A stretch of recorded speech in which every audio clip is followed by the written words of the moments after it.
Live from MMA Fighting Studios, this is Between the Links.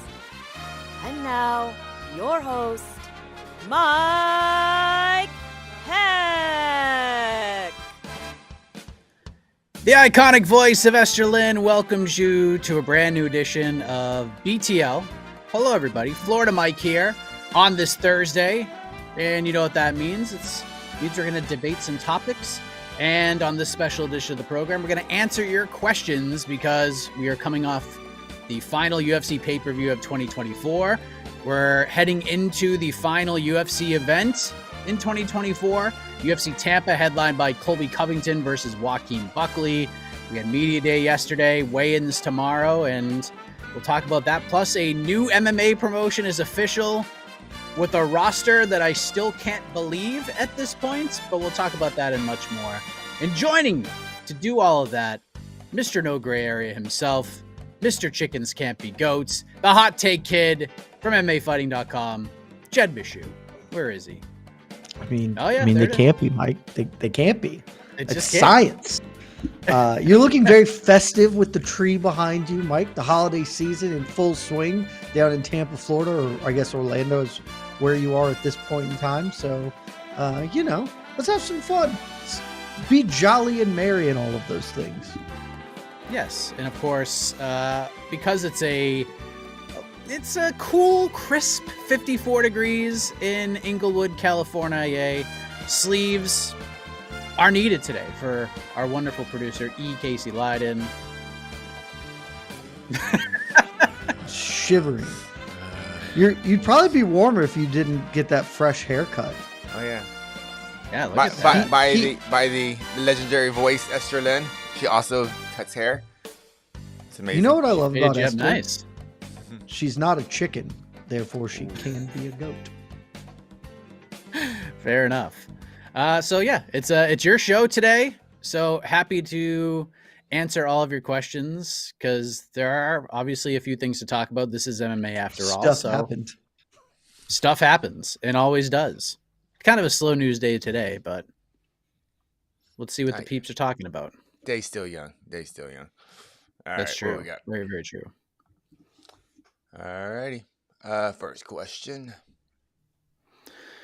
Masters of the Universe Classic. It sure is. Mike and Jed, Shavkat is locked in, but if Buckley finishes Colby big, could we see him leap JDM, Brady, and Usman?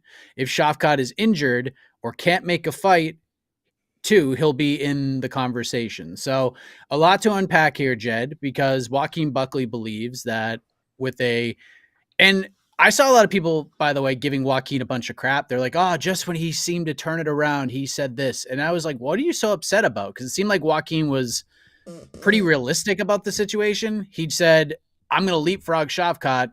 There are reports that he's injured, but I need to have a great performance in order to do that. The performance is going to do all the talking for me, and feels like if he goes out there and just wipes the floor with Colby Covington, he can leap over Shavkat because, as we say on this program and many other shows, availability is your best friend, and maybe Joaquin is available and Shavkat is not.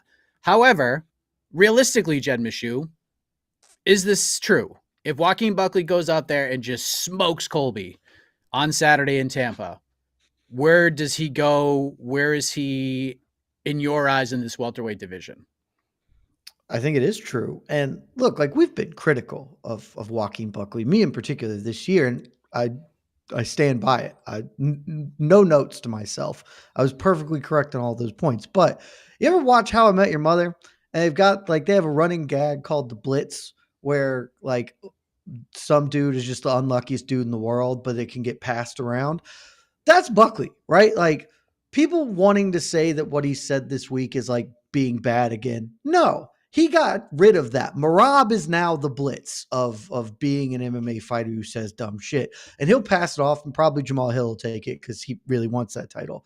What Buckley said this week is fine and like pretty reasonable. It is not unreasonable to, even if it's not true, I'm going to jump Shavkat with my performance. Well, there's not really a performance he could put on that could do that, but that's just the sort of standard trash, not even trash talk, like self-confident stuff that you say as a fighter. And because Shavkat, still unclear to what extent Shavkat really is injured. Reports that he fought against Ian Garry with a messed up knee, if he's going to get surgery, how long he would be out, etc. But like, if any of that is true, the winner of this weekend probably is next in line. I hate saying that in case Colby wins, because Colby Covington should frankly just be nowhere near a title shot. But the UFC loves to give this guy opportunities. They gave him the Leon fight when he didn't deserve it, frankly. If he goes in, he again steps up, answers the call, helps them out in the spot they needed some assistance, and gets a win over a top contender, and Shavkat's hurt. There aren't a lot of other options for Bilal right now. Theoretically, Kamaru Usman's an option, but like, Usman's riding a 3-fight losing streak. We need to disassociate ourselves from this idea that he should get a title fight. He should get a win is what he should do. And he had an opportunity to step in against Ian and didn't. And so he super shouldn't get a title fight because things broke well for him. So like, there is a world where the winner of this, regardless of who it is, gets there. But that world is absolutely true if it is Joaquin Buckley. Since moving back down to welterweight, he's 5-0, 4-0 or 5-0.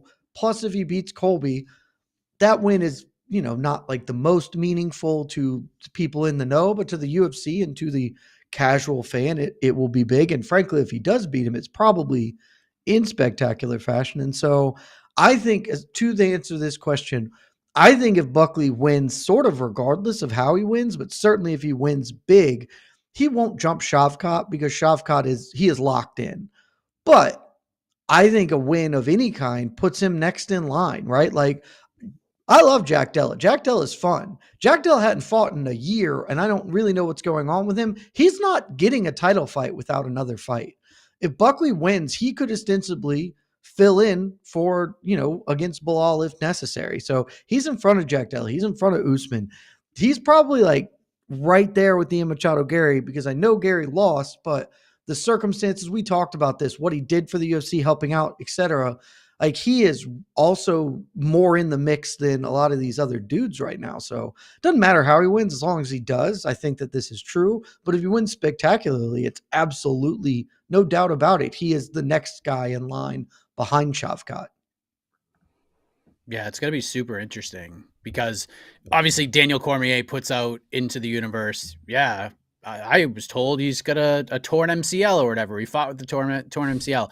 I did talk to a couple of people. One told me, yes, he was dealing with injuries, but didn't want to disclose. And then somebody else said, yes, he was dealing with injuries. He has an MRI scheduled for this week, and there's no update as of right now. So no one confirmed really anything in regards to whether it was a torn MCL or not, or how long he would need to be on the sidelines for. But if it's a torn MCL, like a legit torn MCL, he's going to be out for a while. Like, he's going to be out for at least 9 months, if not more. I think the winner of this fight has a very good chance of just stepping in, because when that phone rings, if they want Bilal Muhammad to fight in May and Shavkat ain't ready, they're going to throw Bilal in there with somebody. So could be Joaquin Buckley, could be Colby. Who the hell knows? I mean, it just won't be Jack Della, and it won't be Usman. No. Like, frankly, Ian Machado Garry is more likely to get a title fight than Kamaru Usman is right now. 100%. Because Usman has lost 3 in a row and turned down the fight. Like, the UFC will be petty about that. And it's not even really petty. He does not deserve to fight for the belt. Like, I know he believes that he does because he held the title. He held the title a while ago, and like, that's just not how this goes. You got to do something. And he has not done anything in some time. So like, no, like, yeah, the winner of this fight is has a real chance to get a title fight if Shavkat is going to miss any amount of time. Yeah. Usman hasn't fought in 14 months. And it was a short notice fight. It was up a weight class, and it was against Khamzat Chimaev, and he gave Khamzat hell in that fight, but he lost. And we can give Usman all the credit in the world, but I'm still stunned he didn't take the Shavkat fight. Like, especially, he's a pretty smart guy. Seeing where this division is, seeing the guys that are coming, seeing the fact that you got Ian, who is in great graces right now, Carlos Praches, JDM, Sean Brady, and the list goes on and on. These guys are all coming. And if Usman ain't fighting, he's just going to get leapfrogged by all of these guys. Like he's not like people know who he is, but he's not a mega star. He's not like a super over fighter. He's a great fighter. Maybe the second best welterweight of all time. You can make that argument, but like, I don't understand why people were clamoring for him to just get a title shot. That would have annoyed the shit out of me if he had got the title shot over Shavkat. It would have pissed me off. Yeah, it would have been terrible. He hasn't won a fight in 3 years. He has not won a fight in 3 years. His last win was over Colby Covington in 2021. And before that was Rory Masvidal. Like there is no reason other than transparent favoritism, like for him to get one at this point.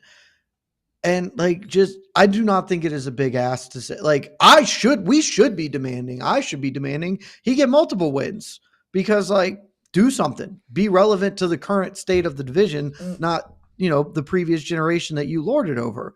But I'm asking for one. And I don't know who it's going to be. We talked about it in the post show. Kamaru Usman's the biggest loser of UFC 310, arguably, because he is now so much further down the line.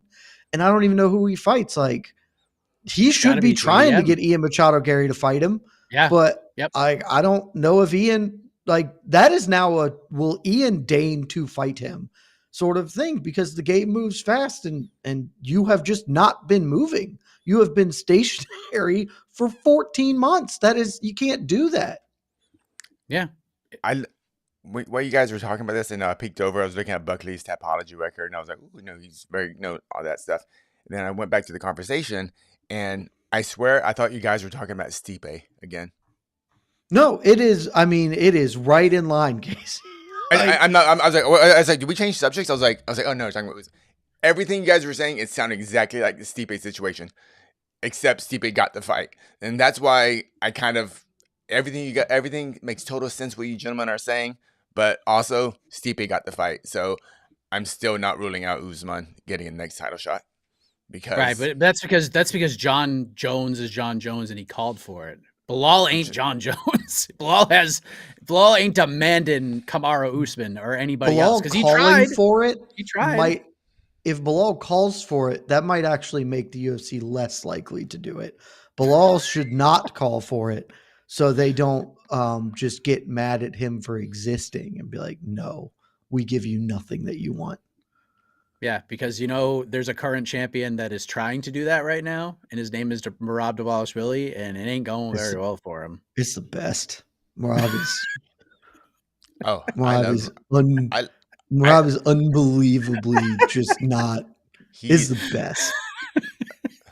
He's becoming my favorite fighter. Like, he was already up there, but like, I love it. I absolutely love it. He should super not be your favorite fighter, but it is hilarious is. to watch him talk in front of a microphone right now. Because like, he is just trying not to say it. Like, he is doing his best not to say out loud what he feels in his heart and what we all know is true, but he can't say it because it is obviously a thing. You don't say the quiet part out loud. But God, is he trying to say the quiet part out loud? And it's the best. and just make. I want to fight Bury on. He looks so good. He's very active.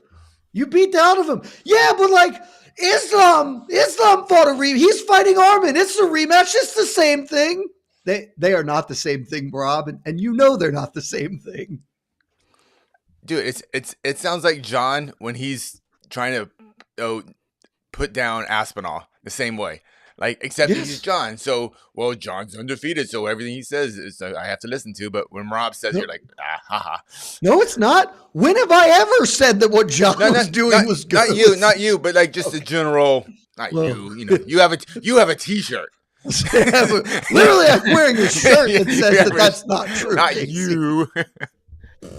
Even Colby had some things to say about John Duck and Aspinall yesterday. So.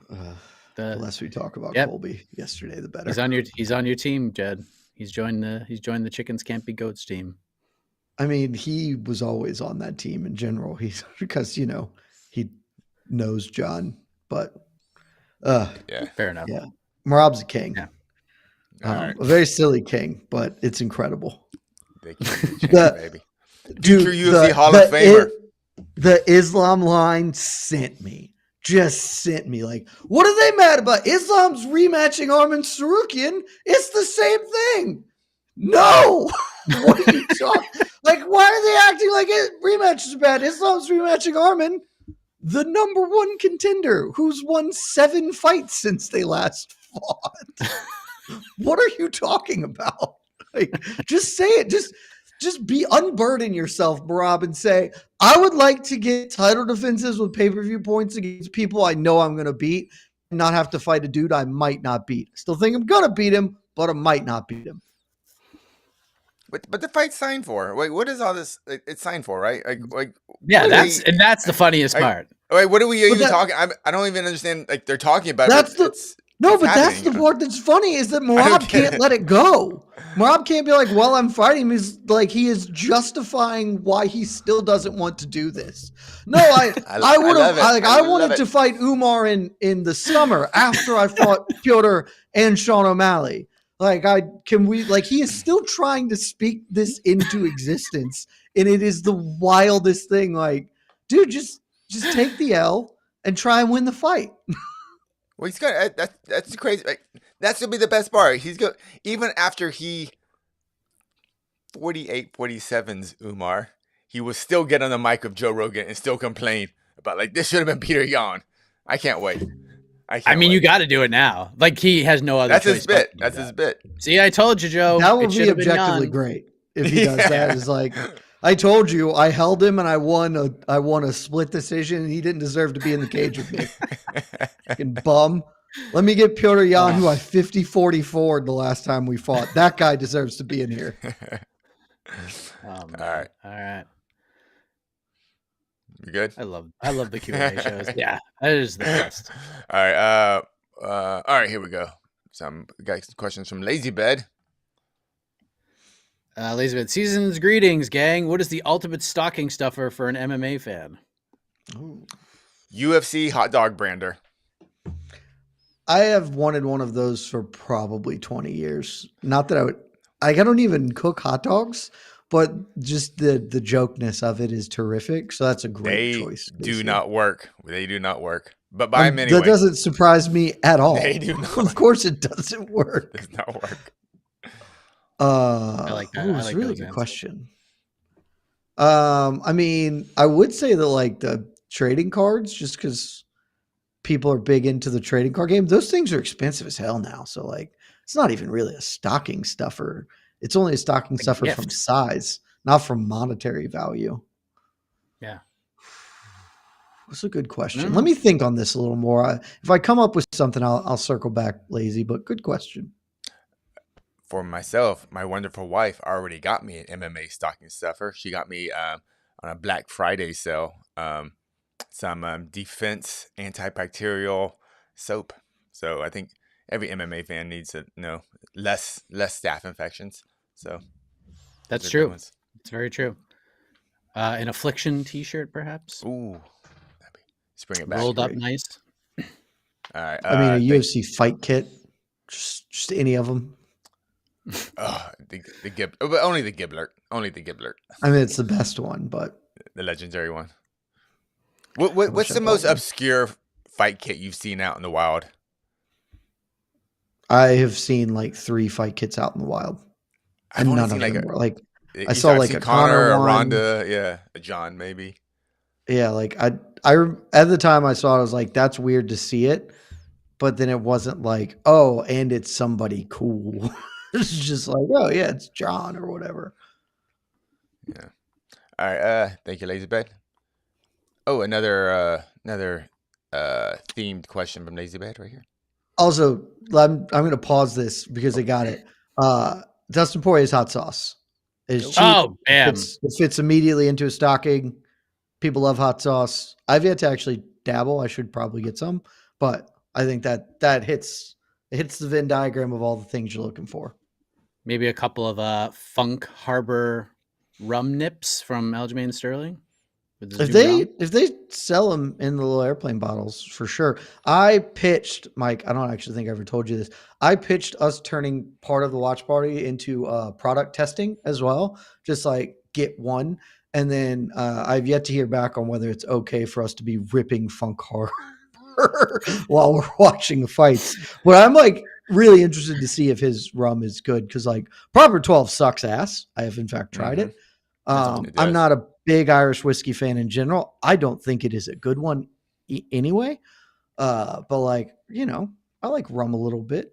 I want to see how it goes. So maybe we can pull that off for our next watch party if I can get the okay on it. All right. Now we move on to this question. With the holiday season upon us, what's your one Christmas wish for the UFC in 2025? Oh. So I'll just keep it reasonable, right? Because my real wish would be that fighters get 50% of revenue. Click your marketing. Like that, or that the UFC just actively like creates a fighters association within their organization that people have to take part in. Like that would, I honestly think that would make the sport dramatically better, but we don't need to go down that whole road of stuff. I think that would solve like a lot of problems, like the Ilia shit that's going on right now. But that's not, that just won't happen. That would be that's a miracle wish, you know? So what is a reasonable, okay. The reasonable one is very easy. Come off the money one time. I know you don't want to set the precedent. You can say that you're not setting a precedent. You can swear John Jones to secrecy over how much he gets paid. Pay enough money to make John Jones versus Tom Aspinall. It is the fight we need to determine. Maybe not the baddest man on the planet because Francis Ngannou does exist and we'll never sort of get clarity in that fashion. But it's the next best thing. It is the fight that needs to happen for the heavyweight division, certainly the UFC's heavyweight division. And ultimately, if the difference is $10, $20 million, the UFC is making buku bucks, like just an astonishing amount of money. Come off at one time, do this for the one guy that you do nothing but shower praise on, shower a little extra cash on him. Let's make this happen. Casey, what's your wish? Can't hear you. I'm just mouthing words. John, thank you. John versus Tom. And for exactly what Jed said, just stop being greedy, UFC. You've made all the money. You've won. Just take that extra $10 million you're going to make. Like, just give it to John. I don't care. John's rich. Make him a little richer. Make the fight happen. And let's find out. That's all. That's the only fight. It's like, this is everything. I mean, just like all these years working in this sport, it was always like UFC, we put the fights the fans want. Like, and this is the ultimate one, and which with their greatest fighter ever, while he's still fighting and has a belt, and they're not gonna make it happen. And that's just a shame. And they can do it, but they just don't want to give up the cash. I'll never be a rich person unless I like win the lottery. Cause I just do not have the like interior makeup to just be deeply greedy and selfish in the way that it requires to get hundreds of millions of dollars. If I was literally just Dana, if I was Dana for a day, I would just pay for this out of pocket to see it. Like, what does $10 million mean to me? I'm worth $600 million or whatever obscene amount Dana's worth now. He might honestly be close to $1 billion, and he probably will be a billionaire sooner rather than later. Like, what is $10 million to just be like, F it.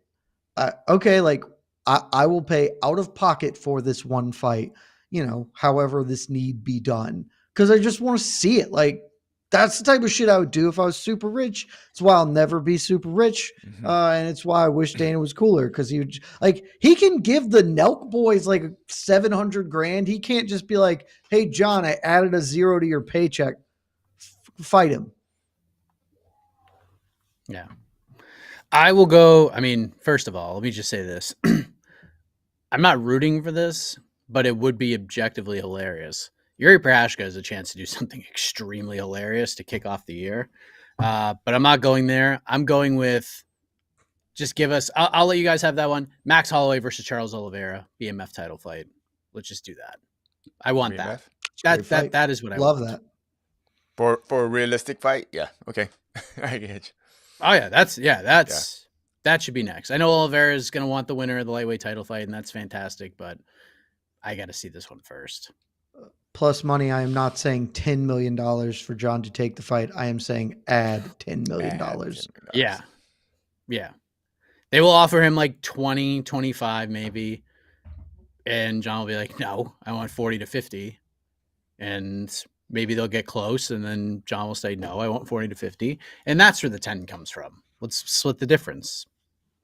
Also, it is deeply funny that like he's probably close to making 10 million now. Arguably the greatest fighter of all time, one of the biggest stars in the history of this promotion. He is making a quarter of what big time boxers make in big fights. Great sport. I mean, from the UFC's perspective, booking John Jones versus Alex Pereira is better business for them because they will cost them less to pay John. Might cost a couple million more to pay Pereira. Back end, just on business alone, they will clobber. They will destroy it business-wise with that fight. Be absolutely ginormous. That fight. I'll lose my mind if they book that fight. So, yeah, from a UFC business perspective, that is the better business.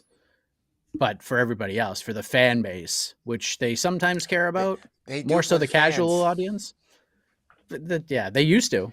But now they don't need to because the fans just come to them. Mm-hmm. You know what I mean? Like this Tampa card is probably going to break the North American gate record again. Yeah, newer fans in the sport need to understand, like, about 10 years ago, the UFC, a little more than 10 years ago, when the UFC would come to a town, Dana would tweet a location he was at, and they would have to give away tickets. And they would give thousands of tickets away for fans to come to the events. And Dana would sit out there for 2 hours, 3 hours, and talk to 1,000 fans and greet them and everything. It was such a different time in the way the UFC and Dana was promoting the sport that it almost, even saying that out loud, it feels like I'm making it up. Like, imagine Dana at your local mall goes, "Oh, I'm gonna be outside Radio Shack at 2:00 this afternoon. Be there. I'm giving away tickets." That's how it used to be. That's how it used to be in the sport. They ain't got to give away tickets now. Nope. Thank you much, Elizabeth. I said some super chats. Nick, rank Merab, Habib, and Shavkat's hats by badassery. I mean, Habib just sort of gets grandfathered in, right, as the originator, not of hats, like obviously, but he's really the first dude to bring like a cool hat to MMA. Let me look up. Isn't Shavkat's like made of wolf? Well, yeah, it is like a wolf hat, and that's so got to be cool. number 2. So it's number 2. And then Merab's is like, fine, and it's a fun hat. It's not as cool as some other hats. Like Asuam Mabayev has a good hat. I'm trying to think of some other like Vernon Jaroba region of the world. Oh, that region, okay. Yeah, I'm just thinking like, because like that's primarily we're getting cool hats is like Caucasus region sort of general area, former Eastern Bloc stuff. But yeah, Habib just gets grandfathered in. If you are just looking exclusively not on like who is the progenitor of hats in MMA, then Shavkat's hat is probably the coolest, like objectively. But the Papaka is just started it all. It's the one that started it all. Yeah, it did start it all. At least in the UFC.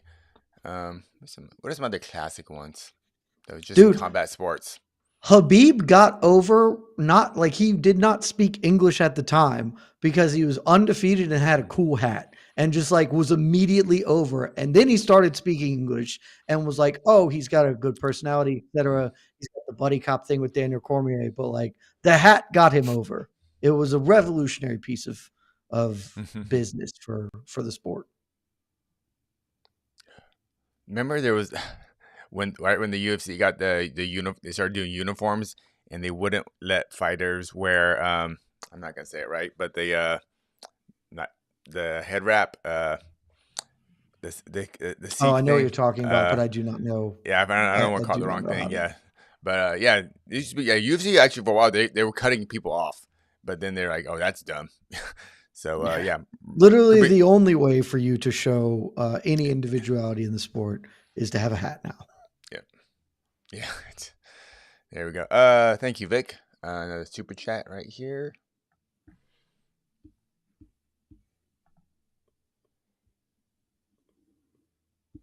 Did I freeze? You did freeze, but You are. Oh, I'm back. you're back. You're back. Okay, I'm back. That was weird. How'd UFC go from 16 Connor Jones Ronda no politics to Dana dragging influencers and suitcases and ticket prices increasing faster than inflation? Am I old? Yes. Yes. Yeah. We all the are. second part, yeah. Second part, yeah. Yeah. God, 2016 This is fucking ruled. What a It's year. just a natural progression of things, you know. Yep. The UFC good made thing. some choices and how they would align ideologically. Those choices seem to be working extremely well for them. So, it's where we're at. Yep. It was around this time too, and I have to go deep in the Twitter archives, but I think it was around this time too when the UFC fired Burt Watson. And no, I guess Dana had his reasons or whatever, but I remember everyone saying kind of like, oh, this is the end of, well, kind of maybe like one of the ends of kind of like that old UFC where it was like family. It was like people. And Burt Watson, he was a person everyone knew backstage, the fighters, the fans, the staff. And the UFC just kind of got rid of him, just apparently on Dana's whim. And I remember that was just being a big kind of just cultural shift behind the scenes within the UFC. And this kind of all kind of, to me, kind of comes with it. And it's just the UFC becoming something different. And that's all I can really say, really. Yeah. They became a 2016 multi-billion-dollar industry. Yeah, rather than a multi-million-dollar industry, they became a billion-dollar industry. And that comes with change, and not necessarily good change for the fans, but good change for the shareholders. Mm-hmm. Yeah, and that's it. Like, they became a bigger industry, and honestly, like, frankly, a massive part of it. Like, if you were specifically asking, like, how did the UFC get so political? It's a very broad question. We could dive into that topic. I don't think people care that much about it, because a lot of it is just like, well, that's sort of how the culture shifted. It got more divisive. It got more thing. But also, like, I am extremely willing to bet that if the Fertittas were still involved, it would not have gotten as political. Maybe it would be still shifting that way, and it still would be leaning that way, but it would not be a frankly overt shift to one side of the political spectrum, because there are no checks on Dana White at this point. The Fertittas were the checks and balances to Dana's whims. And, they still largely let him run amok and do whatever, but they handled the things that they wanted to handle. That's not the case. WME, they don't give a shit. It is very much that casino scene where he's like, as long as I'm sending the boss's money, they don't give a shit what I do out here in Las Vegas. As long as the checks keep clearing and every event keeps selling out, Endeavor doesn't give a shit what Dana does. He could do anything he wants. And to his credit, like, it is working. Like, the things he wants to do act like they are working for the product. And so they are not going to rein him in at all. He got caught on camera beating his wife, and they didn't issue a statement. They don't give a fuck. And so Dana wants to do this, and they're just going to let him, because why not? What is the reason not to? They have paid no penalty for any of these things and act like they may in fact just be benefiting from it straight up. So yeah, that's why we're doing it. Look how TKO handled the Vince McMahon thing. At first, they were just like, all right, he's going to take a leave of absence or whatever. And then they were going to sell the company. They were going to facilitate the sale. WWE was going to facilitate the sale, and they brought him back so they could organize this deal with TKO. And then he was doing all the CNBC hits with Ari Emanuel, and he's got the, hey, you see mustache going on, and all these allegations are hanging over his head. And then things just kept getting worse and worse and worse, to the point where they just didn't have a choice. They were just like, yeah, man, we got to part ways. But even like Mark Shapiro is like doing TV hits, and he's saying that like, yeah, man, talked to Vince the other day, and you know he's going through some legal troubles, but Vince is still great. They're still putting him over, even with everything that's in the news and all these allegations and stuff. Like he's not part of the product, but because if the controversy settles down, they'll put him back in there. They don't give a shit. Yeah, I mean, The I'm curious almighty to dollar see. is what matters. It is the I'm only curious, thing yeah. that matters. Yep, and that's kind of WWE. I mean, they are making so much money right now. UFC as well. They're making infinite money. The true, like in life in general, but especially with multi-billion-dollar corporations, the only thing that matters is the money. It is all they care about. And when a moral issue arises, it is not an issue until it costs them money, until they are losing more money than they would otherwise doing if they resulted in it. That is just the way the world works. Welcome to capitalism. Yes.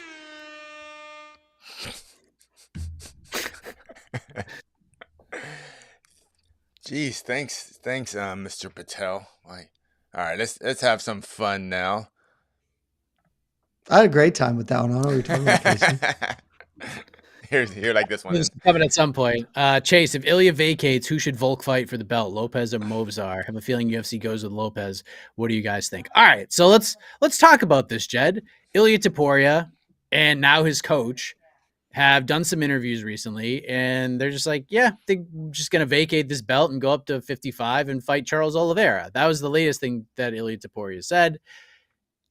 And I think people forget that Ilia Topuria does this shit all the time, and his coach goes along with it. They do it all the time. They just say things, and then the thing that they are typically against usually ends up happening anyways. I'm not fighting Volkanovski at this point. I'm not fighting Max Holloway. He doesn't want to. I don't really want to fight him, and then he ends up fighting him anyways. It's just I don't know what he's doing. I truly don't understand this, but perhaps maybe he does want to go to 155. So, Jed, your reaction to all of this? One, just the whole idea of Ilia moving to 155, and two, if it actually happens, is it Volk versus Lopez or Movsar? Is it Lopez versus Movsar and Volk gets the winner? What happens here? I will start by saying there is just giving the biggest caveat, and by biggest, I mean the smallest realistically. There is like a 0.1% chance that Ilia actively wants to move up because the weight cut is getting too hard for him. His coach said something to that effect. Not a small featherweight, not a massive one, but like I could see it. You just don't want to cut weight. 99.99%, as close as I can be to certainty without committing, my firstborn child to it. This is bullshit, and he's not going to do it. Because why would he? Like just transparently, why would he do this? If you vacate your title, you don't get pay-per-view points anymore. That's how that's how the business works. So if you're going to go up to 155, why would you do it to fight a dude? Why would you do it to make less money to fight ostensibly a more difficult opponent because it is not in your natural weight class? That's bad business, guys. Like that is the exact definition of stupidity. And I don't think Ilia Topuria is a moron, right? Like he can hang around featherweight and he get a couple of title defenses. And then guess what? Then he can just go fight for the lightweight belt because that's how the UFC works now. You do that, they'll let you do it. So he is not like, I just want to go fight Charles Oliveira. As soon as he said that, I was like, that is stone bullshit. I don't know specifically what this is. I have some theories, but like he is not moving up to 155 to fight Charles Oliveira, not for a belt, because that would be the height of stupidity.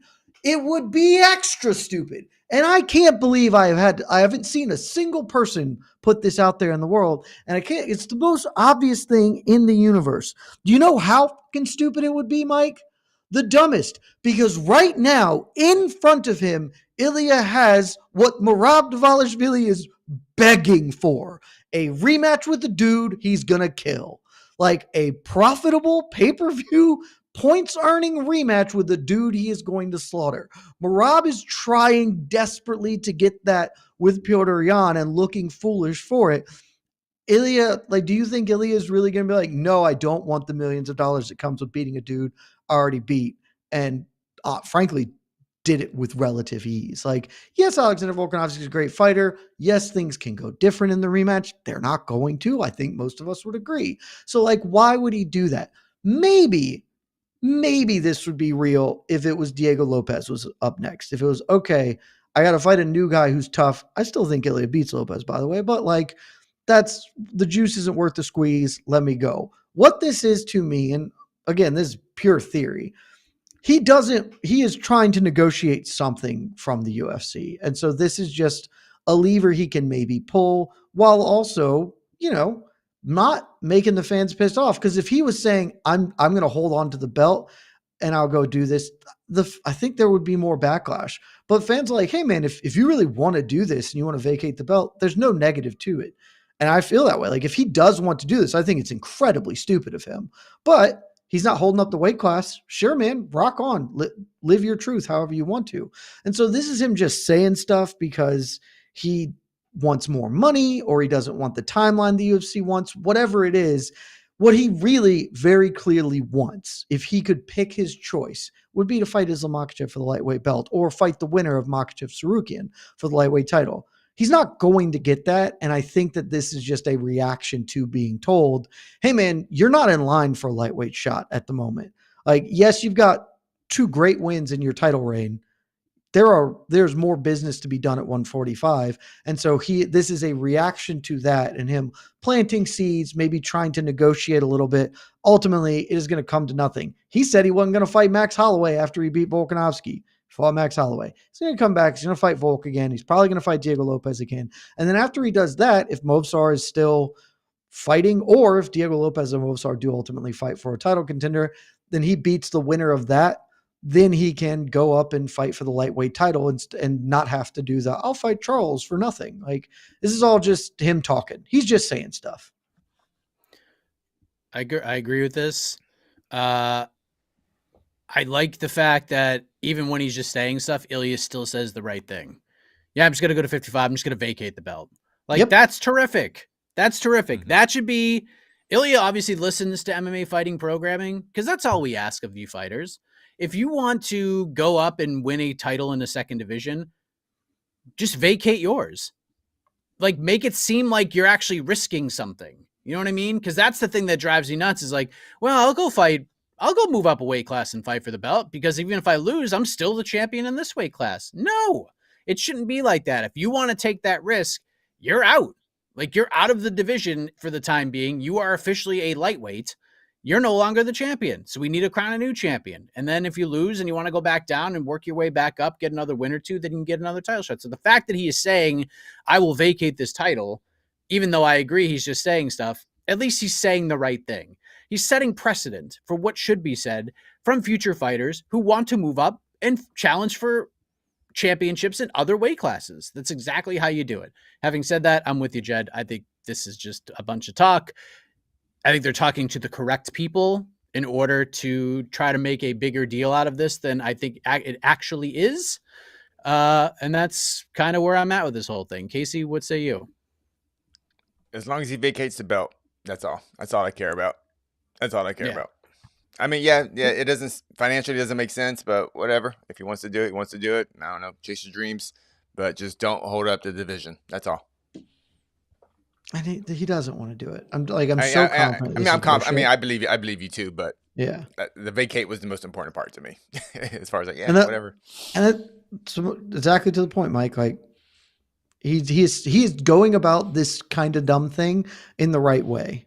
Like, he's saying it correctly. And, if by some chance he can't make the weight anymore, he just decides money's not important to me, I'm doing it for legacy, I'll go fight Charles Oliveira. Cool. It's a fun fight. I'll watch the fight. And then, yes, the answer is never going to be Movsar. Movsar will get to fight for a belt when there are no other options. It would be Volkanovski versus Diego Lopez for the vacant title. And credit to Diego Lopez, who correctly handled this situation as well, just tweeting, hey, if Ilia's out, cool. Like, he wasn't like, Ilia, don't run away. He's like, bet. Volk, you want to fight for the vacant belt? Like, it's exactly the right way to handle that. Moving on. Yeah. Yeah, it's like, Very all right, smart. well, the division's moving on without you, sir. Volkanovski, would you like to battle me for the title? Yeah, Diego Lopez didn't go to Ilia Topuria's gym and start walking up to him. And it's like, don't run away. Don't run up to this weight class. No, he didn't do that. He was very smart. So there you go. Does this by Ilia doing this, does this increase his negotiating power? Is this I don't think so. I don't think just so, in the but same, just in the same way Dana, they like to have 3 or 4 contenders, so the contenders can they can pick the contender that would take the the lowest cost, the lowest price. Is this kind of a Ilia kind? I don't like the price you're giving me at 45. I want maybe I don't know.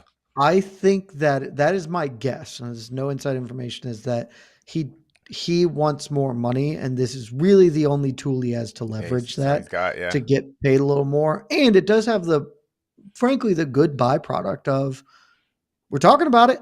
Like, my thoughts. Not all publicity is good publicity. This is good publicity. Like, people are talking about him at lightweight, and there's not a negative association with it.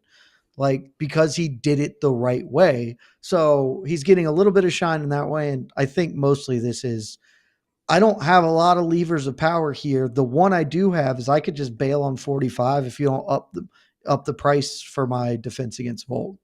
I don't know if it'll work, but he doesn't have any other play to get more money. Yeah, I think this is old school pro wrestling.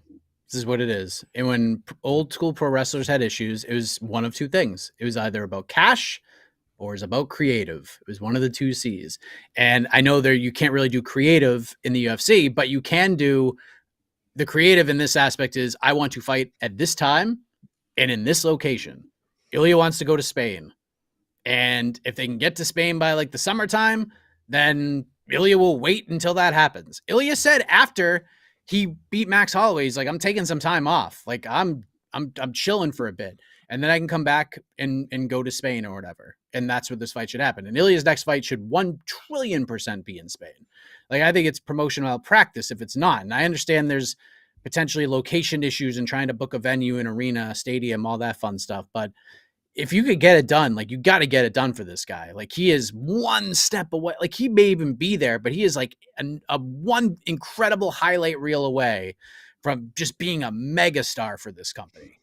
I think you got to make the investment at this point. So I think this is just him playing games. Maybe they offered him a fight for like March or April, and he was like, nah. And they were just like, well, if you want to do it, like, you got to fight on this date.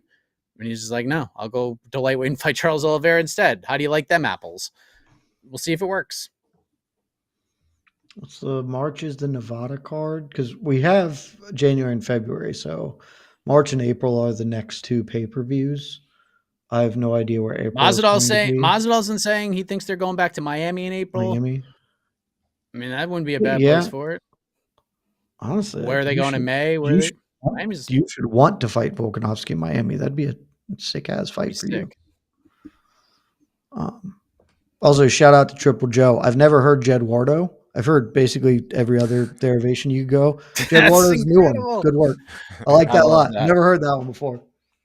Jedwardo. All right. Thank you very much, Chase. I set up these other super chats. Super semi-noob. Longtime listener. Thanks for providing so much great content every week. Question: what are Reyes' chances of returning to the top again? P.S. I vote for every BTL. Vote for Jed for every BTL he's on. Hashtag bring back Heck of a Morning. That's terrific. So Dominick Reyes, Jed, 2 wins in a row, 2 finishes in a row, 2 Factory X guys in a row that he beat. Dustin Jacoby, and now Anthony Smith. Yeah, that's right, isn't it? And now Anthony Smith. So what are the chances he gets back to the top again? What are the chances he gets to because it wasn't that long ago he fought Jan Blachowicz for the belt. It was like 4 years ago, and then things got real bad when he fought Yuri Prochazka. But can he keep this trend going? Can he get to the top 5? Could he potentially get to another title fight? Because we all know 205 is not very good. I'd be pretty astonished if he got back to a title fight. He he beat Anthony Smith up pretty bad, but he didn't even look like great in that. He didn't look bad, but it's just not the same. His prime, whatever his prime was, I guess his prime was the John Jones fight. That was like the best we've ever seen him. But clearly his athletic and physical peak is past us now. And even if he is now getting back the confidence necessary to compete at a high level, and the weight class is just stone garbage, I just don't think he's going to get back to a title fight. I do still think he can be, top 10 dude. He's top 15 now in the UFC's rankings, but he could beat Nikita Krylov, and I like Krylov. Like there are winnable matchups because the weight class is very, very poor. I don't know, try and sculpt the path for him to a title shot. Just looking at the rankings right now, it's like, okay, Jan, maybe you beat Jan in a rematch because Jan's just getting old, but I don't think I'd bet on that right now. So maybe it could happen. He's still young enough. He's 34, I believe. But I think top 5 would be a big accomplishment for him to sort of claw himself back just to get to the top 5, much less get back to a title shot. Look at his route to get to John Jones, though. It wasn't that. It was a split decision with Volkan Ozdemir. It was his biggest win. It was, I guess, not biggest win, but his toughest opponent. I mean, looking that back, meant a lot more in 2019, though. Open St. Preux and Volkan at the time were more meaningful wins. Beating Jared Cannonier. Jared Cannonier was not really a light heavyweight, as we know. Then Chris Weidman. We all knew the Weidman thing was like a nonsense win, but he had energy. It had pop. Yeah. It was him and Johnny Walker were going to be the timing dudes. Was really good for him at that time. Yeah. Mm-hmm. Yeah. I'm looking at the UFC rankings right now. Dominick Reyes is 11. You got ahead of him Johnny Walker. He could probably maybe 50-50 fight. Volkan Ozdemir. I think he. 50-50. Ozdemir's in the same spot. He was basically. Yeah, Nikita Krylov, Khalil Roundtree. 50-50. Probably favor Roundtree, but not by a lot. Yeah. Carlos Ulberg is getting ready to fight Jan Blachowicz. Then there's Rakic, Jamal Hill, Yuri Prochazka, Magomed Ankalaev. Here's the thing, Dominic, because it's a garbage weight class, he could absolutely beat Jamal Hill. He could absolutely beat Yuri. I would not pick him to beat either, but also Yuri's a psychopath, so there's not a we saw the Yuri 205. Fight. We saw the Yuri fight already, and boy, we did, but he was winning a lot of that fight until he super lost it. How dare you? How dare you talk about our boy Yuri? Look, my large violence idiot, I love him to death, but he is a dude who can get got because he is a psychopath, and so it's true. Reyes could catch him that. He could win that. I wouldn't pick him to. He could win that. And the Jan fight, again, Jan's just getting old. At some point, at some point, Jan is dropping off enough. If Reyes can just decline slower, he will surpass him. So that's a 205 division.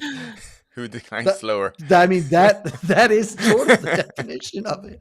Jan Blachowicz has got to be 41, right? What is he? He is about to be 42. He will turn 42 the month after UFC 311. Reyes could win that fight. So honestly, I'm talking myself into him getting to a title shot. That's what I was trying to say. In the right situation, the right timing, I can see Reyes. He's got to win some die rolls. You got to win a couple coin flips in a row, but it's not impossible for him to fight for a belt again. If his next fight is just Khalil Roundtree, if he wins his next 2 fights, if he wins 2 in a row, I think they would give him a serious look. Can you guys imagine? Yeah. Look, Glover winning the belt was awesome because it was this dude has been great for a decade. And it's finally, if Dom Reyes wins the title 10 years after he should have won the title, it would be the greatest story that nobody gives a shit about. No one will care about that story outside of our little bubble, but I will love it so much. And then John Jones comes out of retirement to to face. Oh, he would absolutely. to face fight him. He would. Reyes He would. at heavyweight. All right, Dominic, I'm coming back. I'm going to give you a rematch. You wanted this fight. You wanted this fight 10 years ago, and I literally vacated my belt to go to heavyweight instead of fight you again. But now is the time. Sit down, Tommy Aspinall. I've never even heard of you. You haven't done anything yet. This guy Reyes, though. I'll fight him.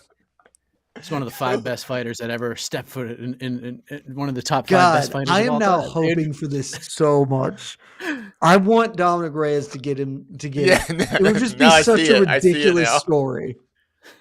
Man, Dominick Reyes was left for dead. We thought his fight against Dustin Jacoby was the last fight of his career, and he just battles his way back to the belt. It would be the best.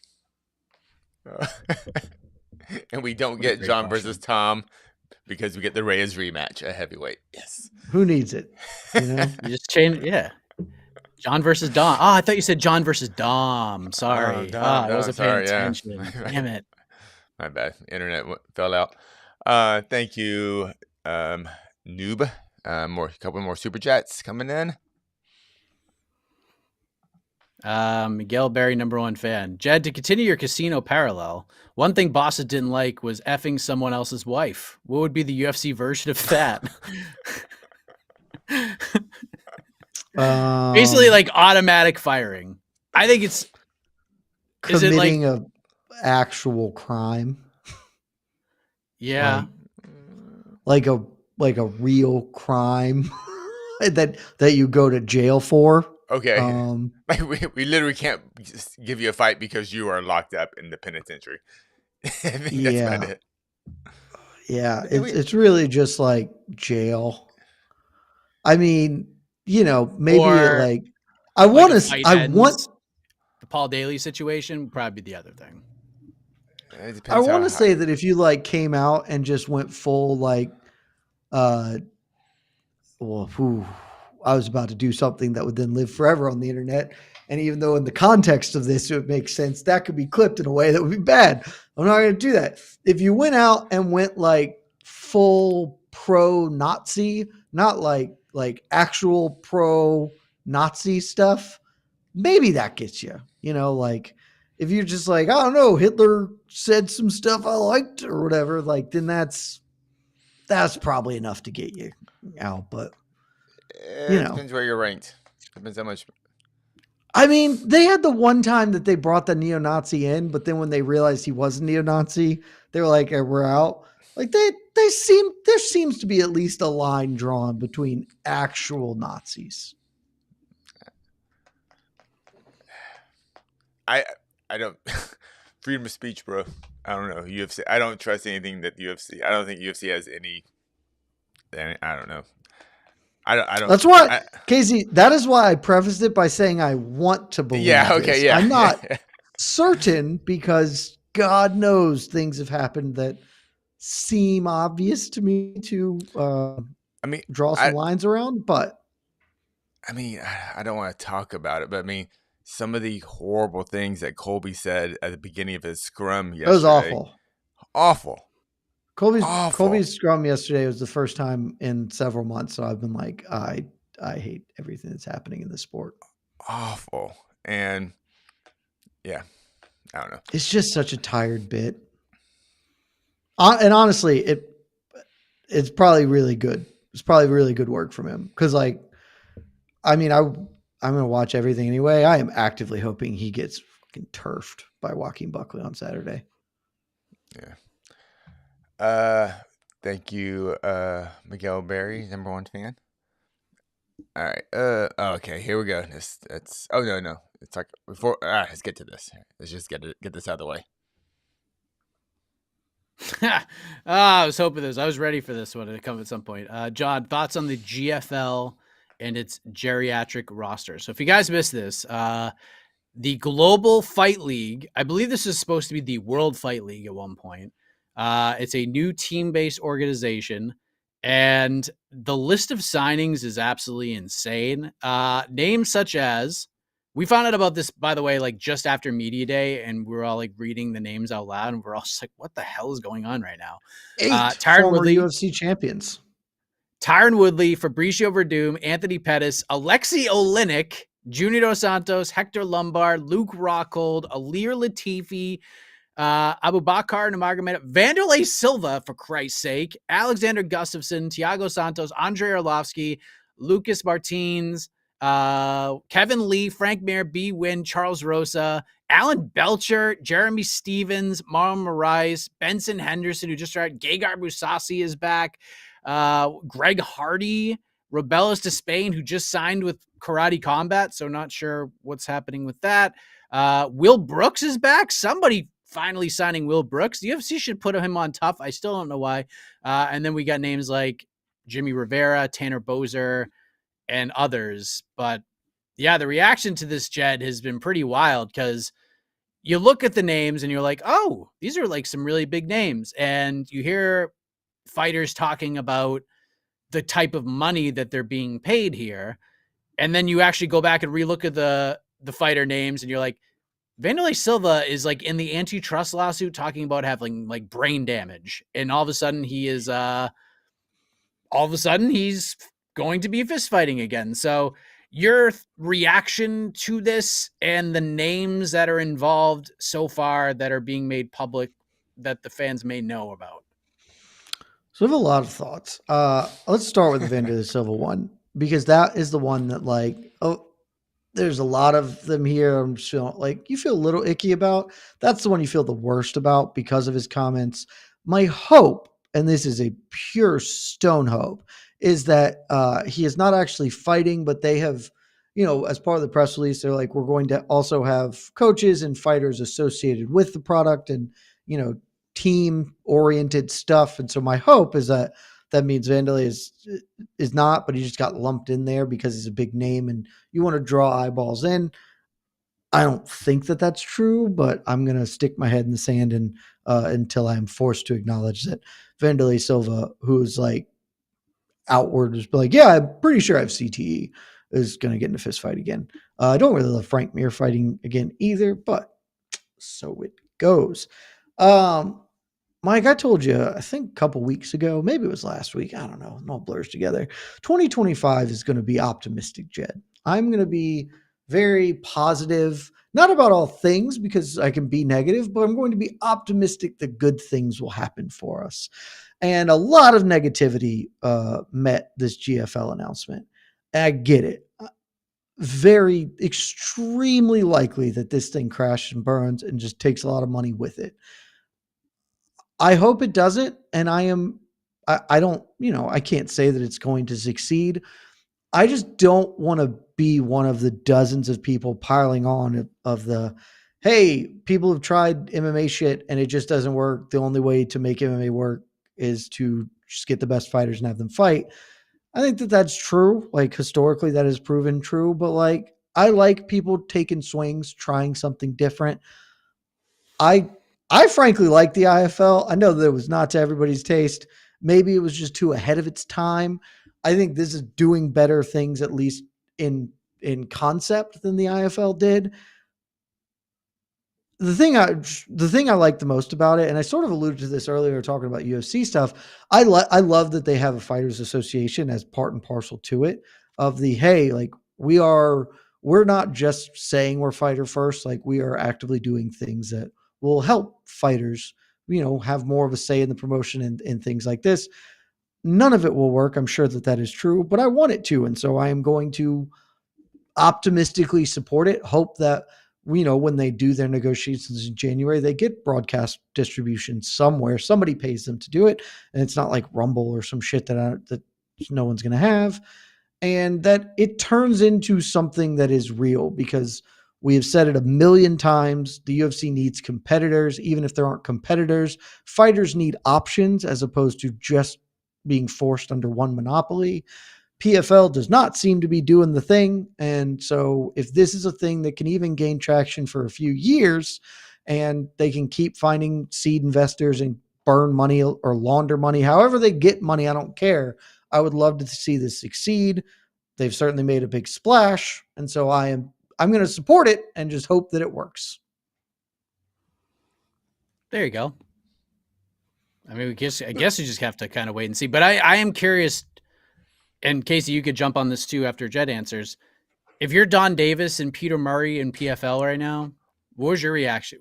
How do you think they reacted to this? Are they concerned? Are they like, this is sort of what we tried to do real slow, and then these guys just came in and they're doing something a little bit different, but sort of the same game plan, but they're just like, boom, right out the gate, loading up a roster, big money, real fighter friendly, at least from what we understand. If you're PFL right now, are you concerned?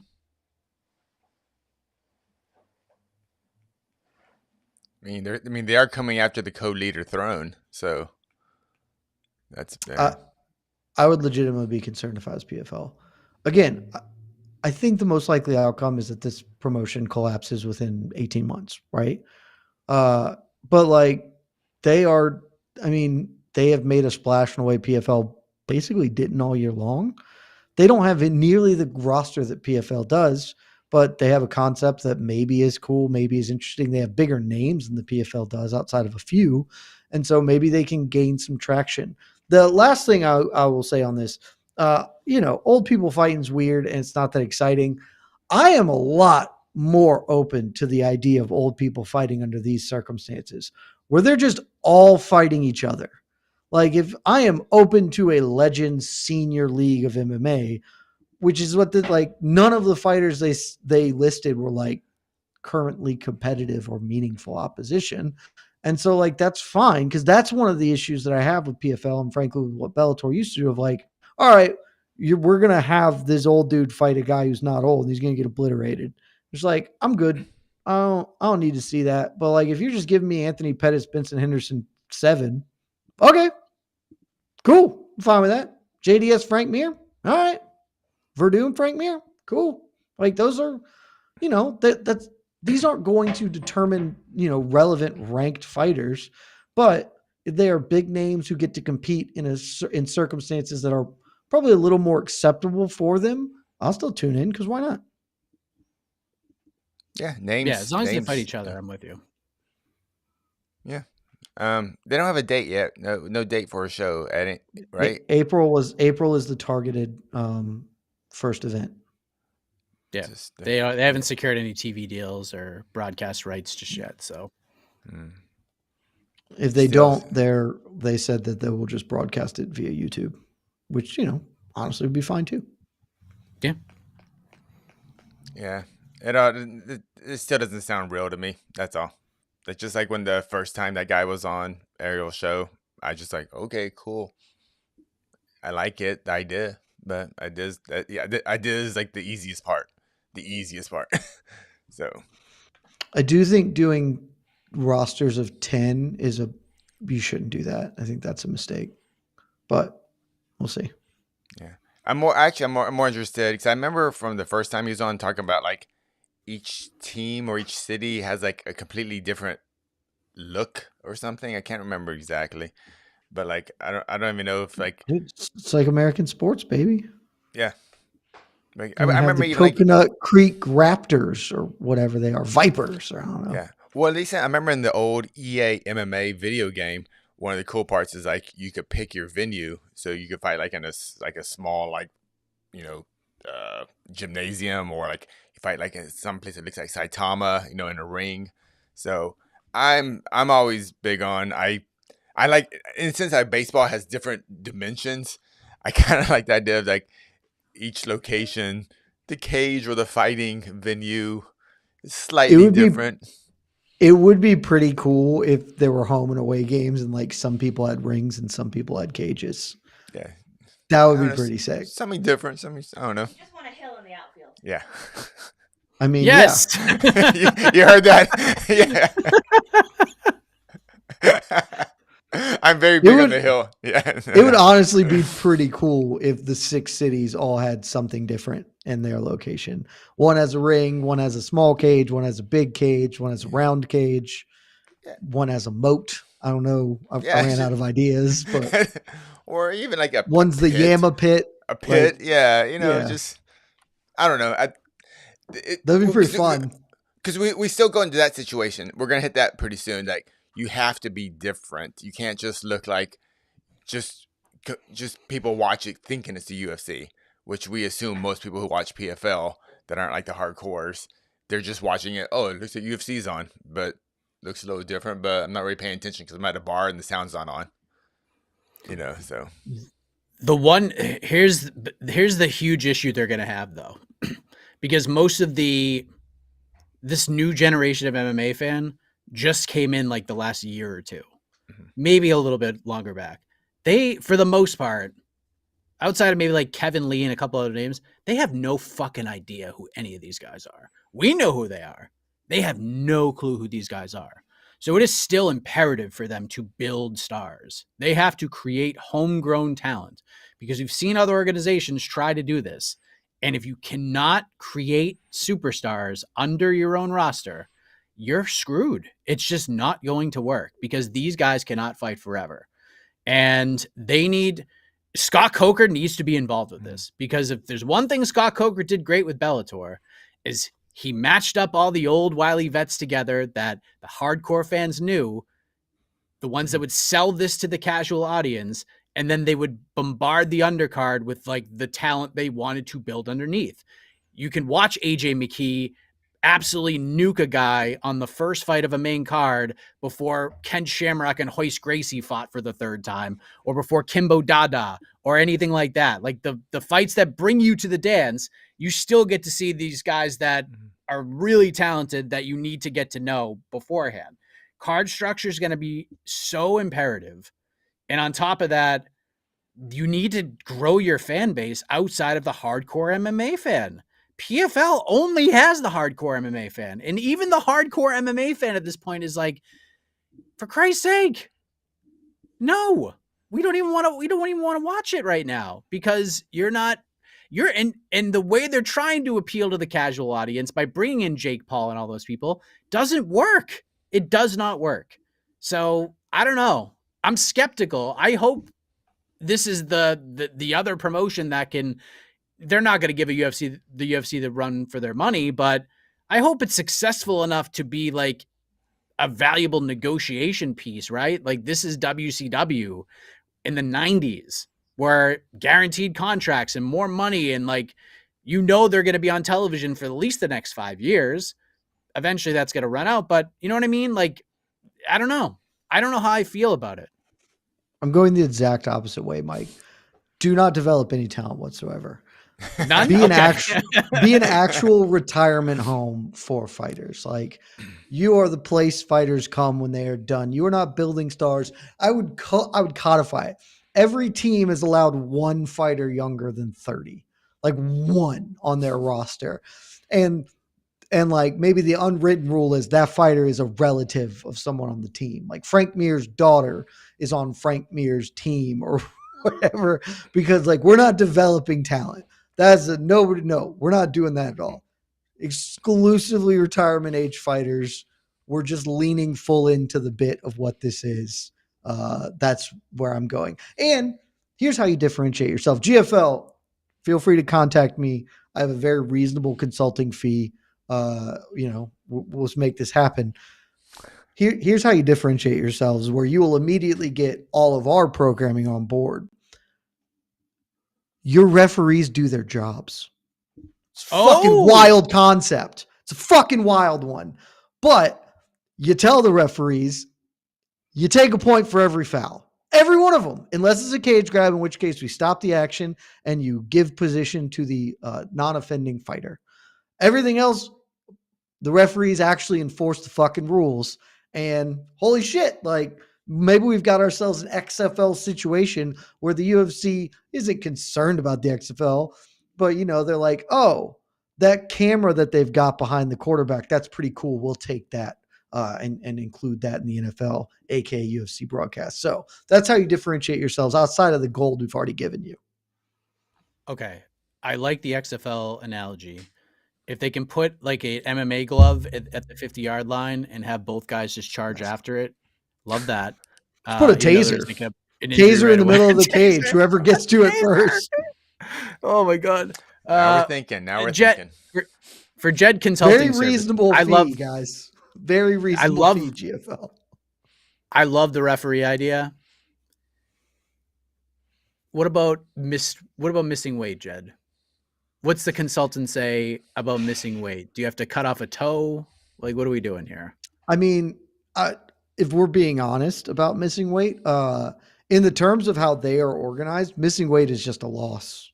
Like if you don't make weight, your team loses that weight class in the team organization thing. Cause like you can't have, like, for them more than anyone else, you cannot have, actually our lightweight fighter blew weight, but he still got a win. So it's a dub in terms of the team concept. We can't. So like, it would just be, hey, the fight doesn't happen and the fighter who missed weight doesn't compete. Or again, a lot of this is up in the air. It appears, and I don't know how they are conceptualizing this, but dude whose name I don't remember and I'll never learn, said that each team has 20 fighters, 2 per weight class. My guess is that is so fighters don't have to compete 6 times a year as they do stuff.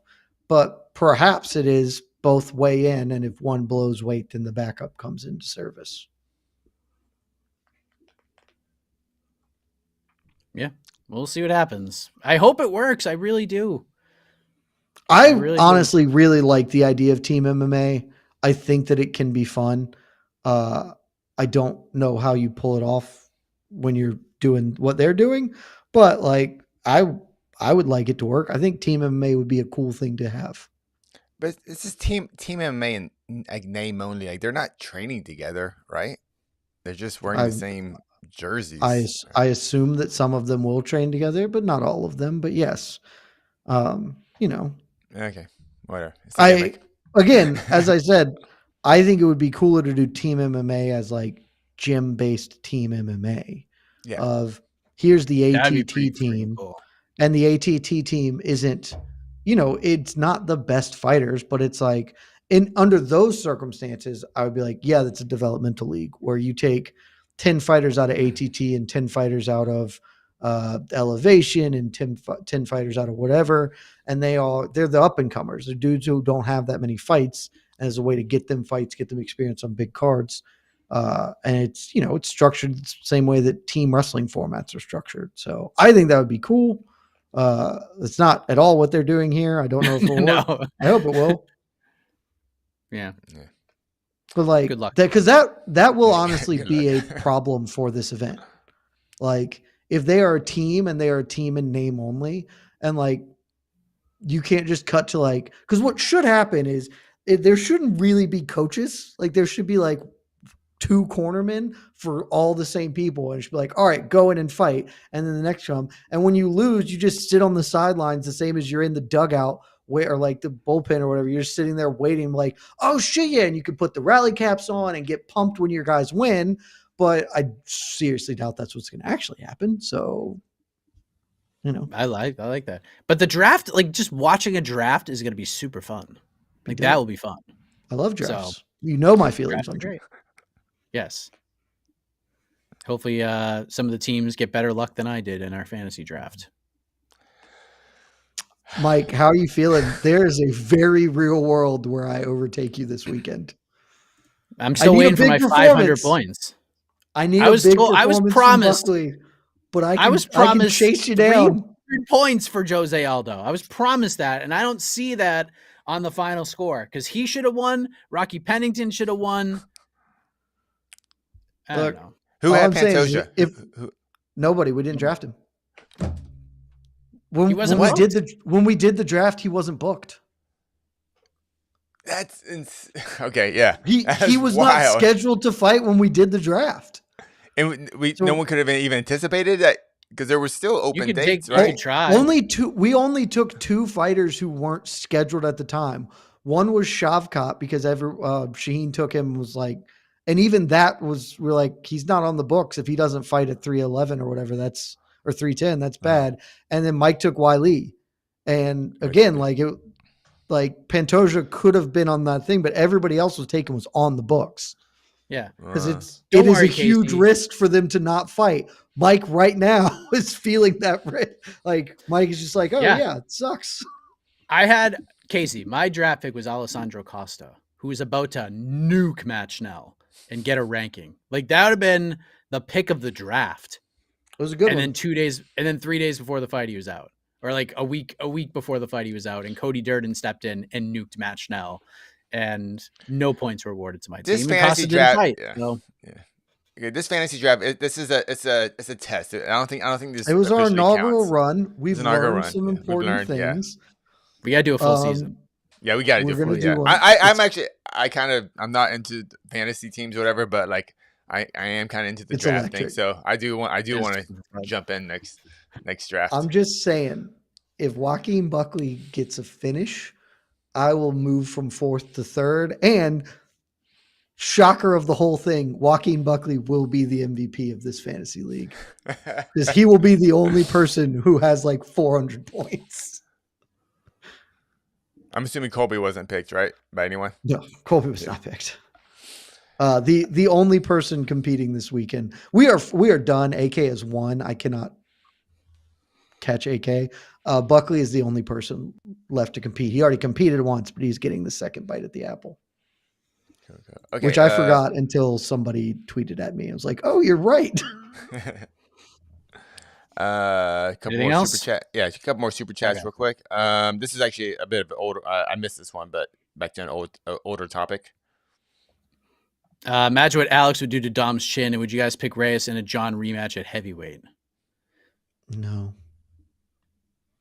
it would be bad. I don't want to imagine it. Yeah. Yes, I believe Alex Pereira would probably knock out Dom Reyes. That's easy. I would not but- pick Dom But- Reyes to beat John Jones in a rematch. Pereira probably has one more fight at 205, so Dom could avoid him altogether.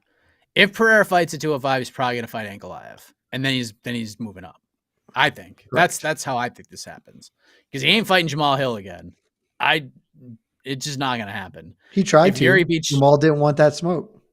Yeah, and if Fury wins, they're not going to book a third fight. There's just not. Maybe Carlos Ulberg is like, maybe he'd stick around for Ulberg if he goes out there and waxes up Jan Blachowicz. But yeah, I think Dom could avoid him. I think Dom could avoid him even if he gets to the title. If Dom does find a way back to the belt, Alex will be done by then for sure. Oh yeah. So. Yeah. I didn't think there'd be so much Dom Reyes talk today, but here we are. Neither did I. Last What a super world. chat. Yeah, what a world. Biggest story of 24, North cut to PFL, LFG Don. So it's not on MMAfighting.com, and we'll leave it at that. And that's all I'll say. Not official until you see it on our website. I mean, I don't know how. I mean, we always tell you the golden rule is the golden rule for a reason. And obviously, seeing said report, of course, we would reach out to people about it. Told it's not a done deal yet. So there you go. I'm not saying it won't happen. Discussions are ongoing, and it could happen. Targeted. I don't even. Maybe it's targeted along with like a couple of other options potentially. I don't know. I do know. Maybe of there's a new option. Maybe GFL is a player. Maybe PFL. This is the desperation move from PFL, keeping him away from the GFL. I know there's. I know there are absolutely other organizations in play right now for the services of One Sage Northcutt. Actually didn't even know PFL was on. PFL had him on their radar until I saw that report. But yeah, it's not on our website at this moment, and there's it's just not done. And So there you go. Last thing, just because I want to get Jed riled up. Love to get me riled up. Jed, if the Dogs win the championship, can Mike Bobo keep his job? He can't. My great hope. So I want to be as clear as I've ever been on any topic. Mike Bobo is ass and needs to go. There is a very real world where we win the Natty now. We got the softest draw through the freaking playoffs. We don't deserve it. We are not a good football team, like tip to tail. We are just not. But hold on, let me pull up the CFB. Let me pull it up exactly so I'm not screwing it up because it is like it is tissue paper soft. It is 10 ply soft. We get the winner of Indiana Notre Dame. Like, I gotta tell you, Notre Dame is not good. We're not good either. We could absolutely dare lose any of these games. Notre Dame's not good. I think Indiana might actually win. How dare you? I gotta believe we can beat Indiana just because we have like a real defense. But that's a very, very winnable game for us. And then we will get the winner of Boise State versus the winner of SMU Penn State. Penn State are total frauds. Even if they beat SMU, they're still total frauds. And so, like, those are just, we don't play any of the good teams until the Natty. And so, like, probably we play Oregon in the Natty. And Oregon is a better unit, like absolutely a better team. But Todd McShay said this on his podcast or show last week. And I think it is like honestly the best distillation of UGA as a team right now. We are a team you don't want to play. Like you super don't want to face us. I wouldn't trust us to win 3 games in a row, but we can win any one game against anybody. And so we have like a real chance to win. And my great hope is that we do. And then that somebody is bamboozled by us winning and winning with probably a backup quarterback. Cause it looks like Gunnar Stockton's going to be in instead of Carson Beck, which actually is probably better for us, but different conversation. But somebody gets bamboozled and is like, oh, actually Mike Bobo is a genius and we must pay him lots of money to take him to be our head coach. And they can go deal with his garbage bullshit and we can get somebody new who doesn't suck at his job in for OC. It is going to be maybe my favorite moment of the sports season when Notre Dame waxes up Indiana and then beats Georgia. It's just, I'm telling you, it would be I'll be fine because if Notre Dame beats us, it's because we scored 12 points because our OC is a fucking imbecile. And like, there's just like, sweet. We like, I can't lose. I'm bulletproof. Either we win a natty in spite of this dipshit, or we on a very public platform was like, actually we lose. Because there's no world where we're going to hang 45 and lose. Like if we score 45, we're going to win. We're going to lose because we scored 12 points because our OC cannot call a pass beyond the line of scrimmage. All he does is run inside fucking zone and wide receiver screens because he's a dipshit. What would your reaction be is if Georgia won the Natty or if they lost and Georgia schedules a press conference and Mike Bobo's face is on it and you're like, oh, this is the day Mike Bobo gets fired, but then he gets promoted to head coach. How would you feel? I'll just quit following the team. I'll just, I'll wish them the best and I hope they win, but I will set aside my fandom until he is out. I basically did that for the last 3 years of Mark Richt. I hated Mark Richt from day one. I hated him forever. And so I'll just be like, okay, like we're never going to win. So I don't have to be emotionally invested. And as soon as we fire him, I can start caring again. I cannot stress this enough to you. He is incredibly bad at his job by any metric you would like to use. He is awful at it.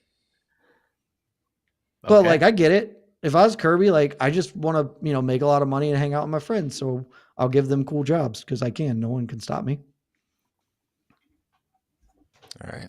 And last thing, because this was directed at me earlier in the day.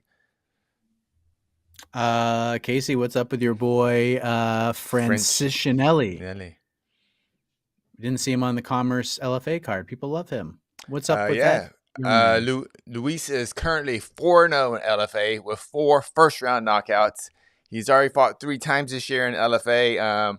I wanted to see him in the last Commerce card. I didn't ask him why. Oh, sorry. Commerce is a local venue right in LA for people not from here. And so I'm not sure why he didn't fight in that card. I see him in the gym every day. But expect big things from him. I'm assuming he's getting an LFA title shot very soon and a call from GFL maybe. Who knows? Yeah, there's a new game in town. GFL. New game in town. Yeah. But Luis is awesome, and my pride. My proudest moment this week is I almost got him in a triangle. I almost made him tap this week, almost. But he's a big boy. Yeah, that counts for me. That counts. So Hey, thank you for your question. Close counts and horseshoes, hand grenades, and rolling. That's how the saying goes. Yeah, I saw like a vein pop in his forehead while he was fighting. I was like, ooh, I almost got it, but Oh, so close. so close. Almost had it. All right. I think we're good. We are good. Do you guys know there's an Invicta tomorrow night in Atlanta? I found this Yeah. out yesterday. It's actually like a pretty decent Invicta card too. There you go. Something to I do. might end up going. I have to figure out if I can pull it off, and it's like a mile away from where I live, which is incredibly convenient. That is even better. I could literally walk to the venue. So, You have to go. Yeah, there's Right. so as far as BTL goes, the rest of 2024, we got to figure that out, because normally, like, next week would be the time we would do the awards preview, so to speak, where we just kind of like list off who we think are like good winners for said awards and who we would nominate. So we might just do that, and then the following week is just a podcast only episode where Jed and I hit record and we do our promotional airing of grievances. One of my favorite shows of the year on MMA fighting. Festivus. So that'll happen right before the new year. And then obviously we'll turn the page and get ready. So we'll keep you posted on what goes down next week. We'll probably do a little Tampa recap, and then, maybe we'll dive into the award stuff, just a little bit of a preview, a little bit of a taste. And then, we'll get ready to wrap up 2024 and head into 2025. Casey, hit the music, of course. We got weigh-ins tomorrow for UFC Tampa, 9 a.m., and they're going to be on the MMA Fighting YouTube channel, so you can check that out. Ceremonial weigh-ins at 4 p.m. Eastern. And then, these guys get after it Saturday night at Amalie Arena in Tampa. So thank you for joining us. Stick with us all weekend long. For Casey, for Jed, I am Mike Keck, the iconic voice of Esterlin, takes you home. Good night, everyone. Love y'all. This has been Between the Links, an MMA fighting production on the Vox Media Network.